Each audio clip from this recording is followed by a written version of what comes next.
Congratulations Council Luyimbazi Nalukola. Finally, yes, Sawaziri Mukaga Chitundu. Just 10 minutes ago, we've been declared winners, yes, of Kawempe North constituency. We've won that by election. Congratulations, Council Luyimbazi Nalukola.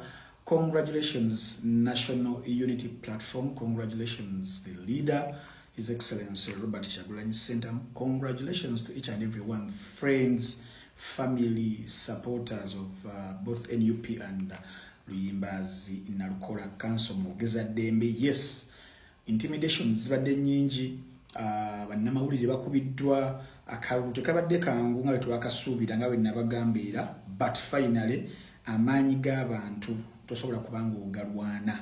Amaanyi ago tulazo olunaku olwaleero ne mu 2026 ge tulina okubeera nga tulaga amaanyi amangi ago bwe gatyo. Babbeko kye babba naye ekinene kibiri nga kisigala kiri kyaffe. I'm so happy.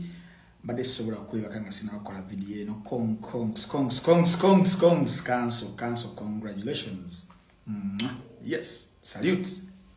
Kana kalulu kabadde ka kive naye era n'obulala bwonna bwe bubadde kyetukoze wane Kawempe oba oliawo kyetubadde tetukola awalala nti abantu bonna nga batutandikira ku balonzi bennyini ne beewayo ne bagamba nti kyonna omuwendo gwonna tujja gusasula, nammwe bannamawulire mugusasudde, n'abantu eyo wansi ndabye abakyala abakadde nga bayita ku mamba buli omu n'asasula omuwendo, nti ne batuuka wano ne babba paka omutwalo gumu mu kasanvu we gubalemeddewo, n'endaba nga batandika ogamba nti bannange mulabye mutya, ebivudde mu kubba tebikyusiza muwanguzi katumulangirire. Ndayira mu linnya lya Katonda tirugenda kuba olunaku lumu ate siwala abantu abo batuule naffe balangirire pulezidenti w'eggwanga awangudde mu ngeri emu. Bannayuganda singa tunagenda na kino ekisinde kitandikiddwa olwaleero, n'olwekyo njozaayoza ab'e Kawempe mwebale mutukubye omutwe omulungi nga tutandika olugendo luno olunene.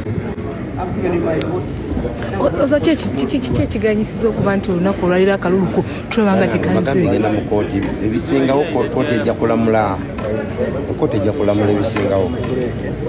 Omuntu yenna ayagala obwenkanya agenda mu kooti, si bwe kiri okuba mbadde mwagala nkozesa force wa tukooti tulabe ebintu binatambula kyekyo nkimaze.